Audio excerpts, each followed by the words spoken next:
Hello friends, Heidi here from Rain Country. God is good all the time, and I'm here today to talk about the benefits and uses of Nori.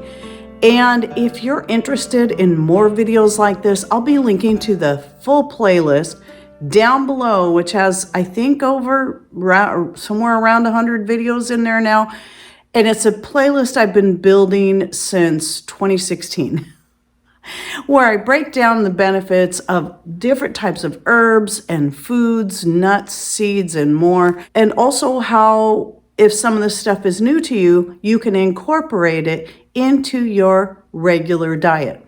So let's get started on this one. I'm rather excited because I've just recently got back into using Nori because I simply forgot I had it, and because I've been battling some certain health issues that I'll be talking about hopefully in the pretty near future.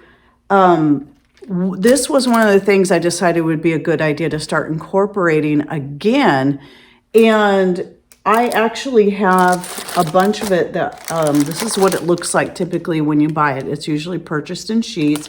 It is a type of seaweed. And so this I stocked up on a bunch of it years ago because of all the great nutrients that are in there. And this is the most recent one I bought. Now there's some differences between the two. I'll talk about that in a bit. All edible seaweeds are very high in a lot of these same nutrients and are very, very good for your health, but they can have various different tastes. Now, years ago, back in 2012, when we went to take ourselves off the thyroid medication, and I was then trying to incorporate more things, I decided to try kelp because of the natural iodine contained in it. And I bought a kelp powder, and I tried it in so many different ways. And honestly, no matter what I did with it, other than making capsules out of it, I could not find a tolerable way to consume it because I realized I hated the flavor to anything I added it to, where Nori is a much more mild flavor. And if you're unfamiliar with it, you may have seen it. You know, if you've ever been one to like sushi, or you've just seen sushi, especially like the sushi rolls, Nori is what it is wrapped in. But there are many other ways to eat it than that. Let me go ahead and read off the nutrients you're going to find, which is pretty significant and impressive. And then I'll get into the health benefits, and then I'll talk about some of the uses. So starting off with the vitamins, you have A, C, E, K, and several of your B vitamins such as riboflavin, thiamine, folate, and B12. This one is surprising because B12 is commonly only found in red meats. You typically have to get it from an animal-based product.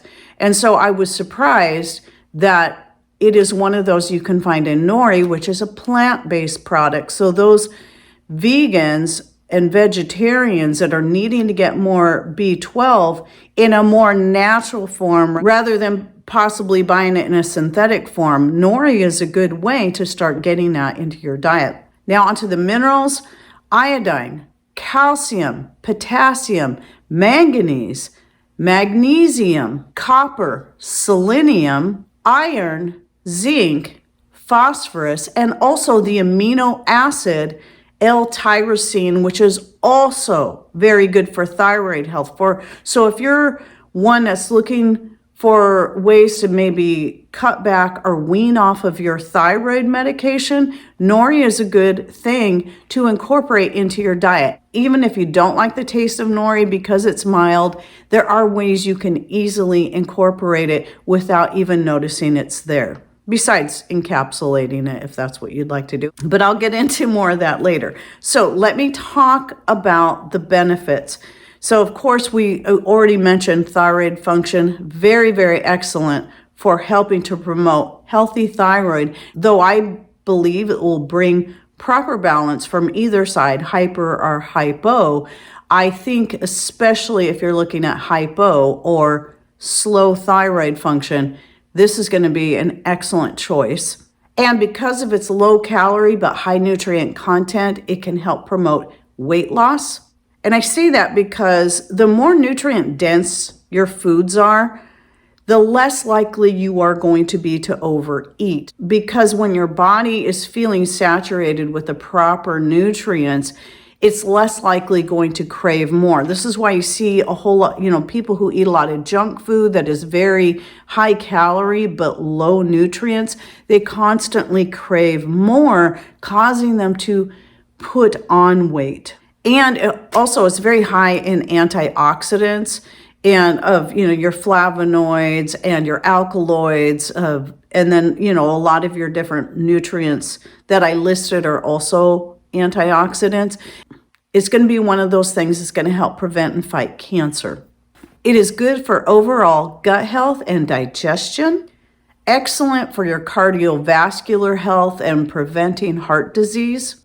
It can improve your blood sugar levels, so if you're diabetic, this can be very helpful for that as well. Promotes healthy skin and hair, and reduces inflammation within the body. Now, what are some ways that you can use it? Obviously, by the way, if you're going to go for a raw nori and you want to keep it raw, you're going to get more of your vitamins that way. But just remember, anything that you cook that is loaded in minerals, you're not going to lose the minerals. This is a misconception. People think that you cook out the minerals. Unless you're boiling something, the nutrients can, the minerals may leach out into the boiling water. So make sure you drink that water or find a way to use it. But generally speaking, depending on how you're cooking it, you're not going to lose maybe as many vitamins as you think, and certainly not these other nutrients that are very important to good health.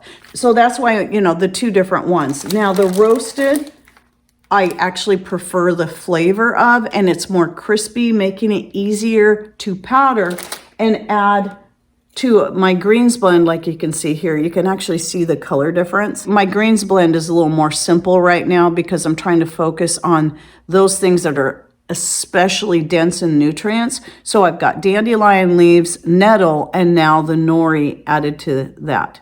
So the dandelion leaves and nettle from my garden, and then the nori. Because I don't grow nori. I don't have an ocean in my backyard. And this way, especially if you don't like the flavor, this is a very easy way to add it to just about anything. Just sprinkle it into your soups, your sauces, your gravies, which means it can be used in casseroles. And I've even made tea from this as well, which actually didn't taste bad at all. I typically, when I do that though, I'll still add some kind of spices to spice up the flavor a little bit. I have my spice blend that I'll link to that recipe down below, but it's got cinnamon, cloves, ginger, etc. in there. And so I'll do that when I make a tea like this, a greens tea, which I'm doing a lot of this right now because of trying to just really get lots of nutrients in a more natural form. And then just add that those spices in there, which are also quite excellent for your health too. You can also shred the nori, and then you can saute it, you can cook it up, you can use it in salads. I'm including a lot of different pictures, by the way, here of images I collected from online. So these are not my images. I just wanted to collect a few different images of ways that nori's been used by others so you can get an idea. One of the reasons that got me back into this, that reminded me of it, was on my most recent Natural Healing Testimonies, part 24. I was reading a testimony from a lady who had learned about nori because a friend was making musubi, and traditionally they'd use Spam in there. They have your rice, and then they put the meat in the middle. I'm sure they spice it up, and then they wrap it in nori. And she found that the reason her family was craving those all the time, which she started replacing the Spam when she started making it herself with other types of things like leftover turkey, chicken, beef roast, etc., and which is definitely going to be healthier. But she realized through research the reason her family craved those all the time was because they needed the nori because of all the minerals, especially the iodine it contains. So yeah, musubi, that's another idea there too. And again, you can replace the Spam with any kind of meat if you want. And then of course you have your different types of sushi rolls, which I want to get I want to start making my own. And one of my favorite was always the California roll, but I would replace the crab in there with something like fish when I do it. Like we've got a lot of white fish that Patrick caught. And you can also even powder it down to more than just, flakes like I've got it in here. And that might even be easier to incorporate or even hide in your soups and so on if your family thinks they really hate it.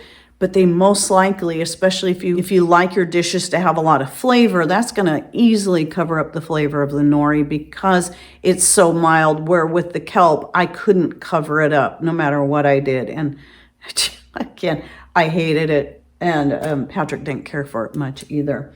Now, as far as servings, obviously, like with anything else, it's going to depend on the individual person how much you should have. I limit myself to 3 sheets per day total because of the iron content therein.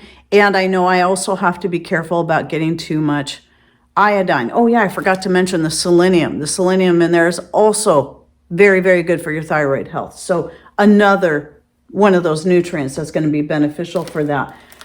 But it is recommended that adults eat about 3 to 4 sheets a day. You don't really want to go more than that unless you're pregnant. They recommend 4 to 5 sheets a day if you're pregnant, and for children, 1 to 2 sheets a day. So again, that's this whole size, but they're pretty thin. All right. So it's not like you're eating a ton, but again, finding ways to just incorporate it. Now, what I have been doing lately, because I also feel like I need more protein, from various meats, is I tried different ways to do it. I mean, you could even just spread cream cheese on this and roll it up, and that's pretty good. My grandson even likes that. But you can do thin slices of cheddar cheese. You can do whatever you want and make any kind of sandwich roll basically out of it. You're replacing maybe the tortilla or whatever with the nori wrap. And one of the things I did recently was I was taking thin strips of that raw cheddar that I'm getting from Azure Standard, and I had cooked up some steaks and then took the steaks and chopped them up pretty small and put that in there, and then cut up some organic bell pepper and put that in there, and then rolled that up and just warmed it a little bit so the cheese could melt. And my goodness, I really enjoy that. So I'd eat about 2 to 3 of those per day or something like that. I've also done it with the sardines. Take a can of sardines, and then I open it up. I leave all the olive oil in there, and then take about half of that, mash it up, and then spread it into the nori wrap. And again, putting peppers, you can throw some onions on there. I didn't put any cheese on there in that case because I had the olive oil in there to help soften the nori wrap. When I'm using the raw, that does make it easier. Well, even this one, if you don't soften it, it'll fall apart because it's so crispy, where if you don't soften this one, it'll be too chewy, like trying to chew on leather. So it just depends. Either way, you got to put something in there or will help soften it up. And so the oil will do that. And so besides that, olive oil is just really good for your health.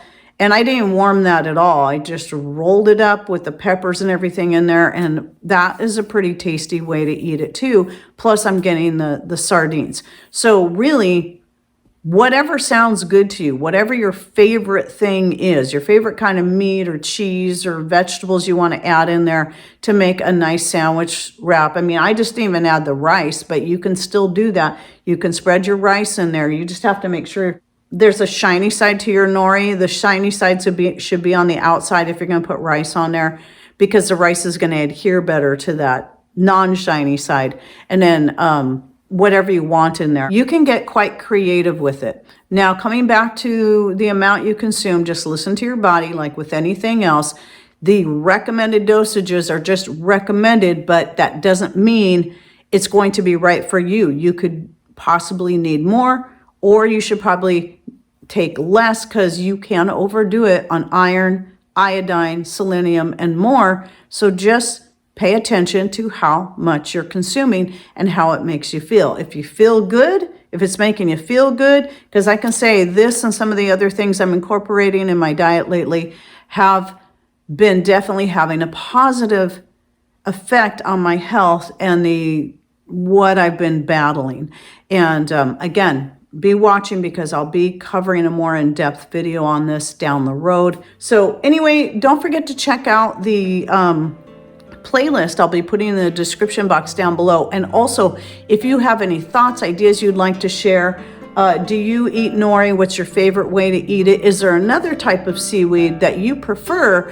And how do you incorporate that into your diet in order to get all of the great benefits that are in those? And thanks for watching. Take care and God bless.